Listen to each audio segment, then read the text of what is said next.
uncomfortable that he can't hack. 1975 wasn't just another year in music, it was a turning point. From soul to soft rock, country to funk, this was the year where 10 unforgettable tracks didn't just dominate the airwaves, they defined a generation. But here's the twist. Each song on this list carries more than a catchy tune. They come with stories, personal struggles, breakthroughs, and a few secrets most fans never knew. So let's rewind the clock and dive deep into the top 10 songs from 1975. We'll never forget, with hidden facts, emotional twists, and real stories that made them timeless. Stay to the end, because the #1 song didn't just win a Grammy, it made the world believe in love again. Our countdown opens with a voice that was calm in the chaos. You've never been mellow. Have you never tried? Released in February 1975, Have You Never Been Mellow became Olivia Newton-John's second consecutive US #1 hit. But this wasn't just about chart success, it was about timing. America was restless, Vietnam was winding down, the Watergate aftermath lingered, and culture was shifting fast. Enter Olivia. With soft harmonies and introspective lyrics, she gave audiences something they didn't know they needed: a moment to slow down. With your head up in the clouds. Breathe, reflect. And here's a surprise. The song was penned by John Farrar, Olivia's longtime producer, but it became Olivia's personal anthem for coping with pressure. She once revealed in interviews that she battled with expectations and stage anxiety early in her career. This song wasn't just for the audience, it was for herself. The result? A hit that stayed on the charts for 15 weeks and set the tone for her future as a soft rock icon. Some radio stations even banned it for being too mellow. But decades later, it's that stillness that keeps it unforgettable. Next up, we go from soft and soothing to bold and bitter. David Bowie's Fame, released in July 1975, was Bowie's first US #1 hit and one of the rawest songs he ever released.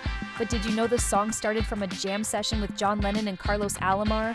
Bowie was growing exhausted, burned by management, disillusioned with fame itself. So he did what all great artists do. He turned pain into art. The result was Fame, a funk-driven, soul-infused explosion that ripped into the music industry, fame-hungry executives, and even Bowie's own image. With Lennon whispering the word fame in the background like a taunt, the song became a protest and a prophecy. It marked the start of Bowie's experimental post-glam phase and proved he wasn't afraid to alienate fans if it meant staying true. It wasn't just a hit, it was a wake-up call. Loving you is easy 'cause you're beautiful. At number 8, we have a song so delicate, so personal, it wasn't meant for radio at all. Lovin' You by Minnie Riperton, released in January 1975, began as a private lullaby for her daughter, Maya Rudolph. Yes, the same Maya Rudolph who became a Saturday Night Live star decades later.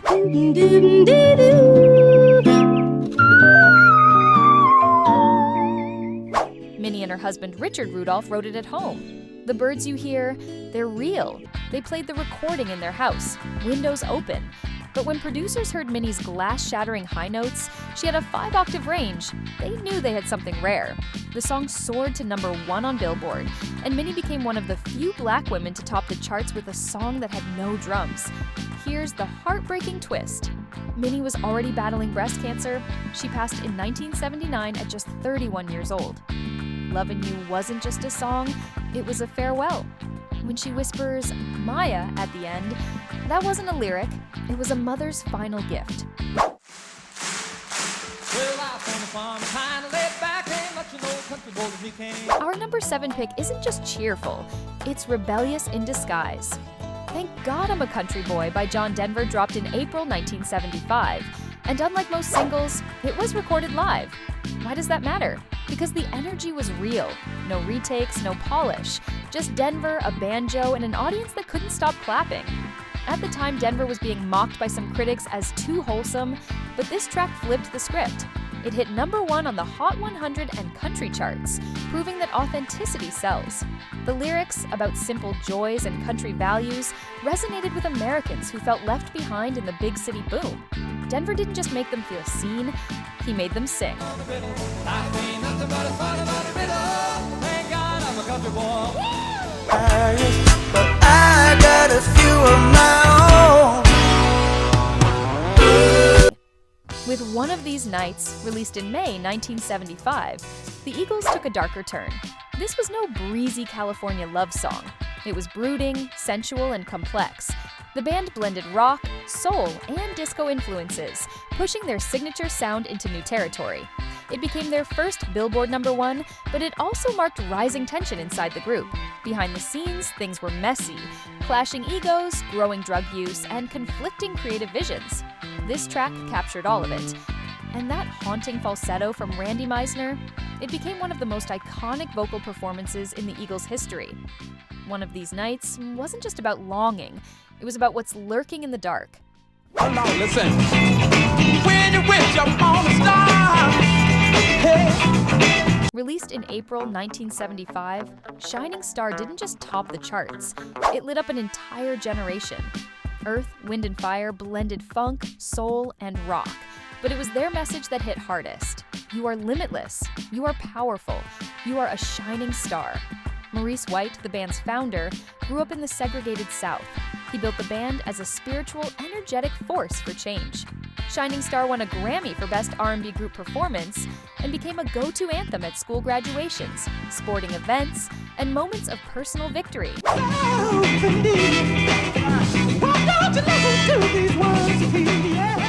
It wasn't just a song, it was a declaration. Freddie Fender had nearly vanished from music after his arrest in the 60s. But in January 1975, he came back with a vengeance, armed only with a guitar and his heart. Before the next Teardrop Falls was raw and bilingual, switching effortlessly between English and Spanish. It reached #1 on both country and pop charts, a feat nearly unheard of at the time. The lyrics were simple but soul-piercing, comforting someone through heartbreak without trying to fix them. In one song, Fender became a symbol of second chances, cultural unity, and quiet grace. Singing the same old song, I know every crack. Rhinestone Cowboy, released in May 1975, told the story of every dreamer with a cracked smile. And Glen Campbell was living proof of that journey. Cards and letters from people I don't even know. By then, Campbell had seen fame, addiction, and redemption. So when he sang, "There's been a load of compromising on the road to my horizon," it wasn't acting, it was truth. The track hit #1 on Billboard's Hot 100 and country charts and became an anthem for artists, underdogs, and anyone chasing success through sacrifice. It wasn't just country, it was universal. This song was everything radio wasn't expecting in 1975. Bright, bold, and relentlessly romantic. Love, love will keep us together. Think of me. Written by Neil Sedaka and Howard Greenfield and released in April 1975, Love Will Keep Us Together was a throwback in a world turning cynical.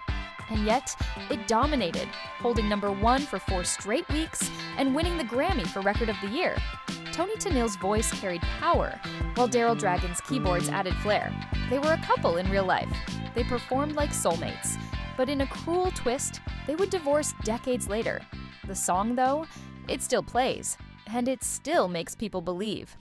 So, what is it about these 10 songs from 1975 that still hit us today? Is it the melodies, the stories, the time they capture?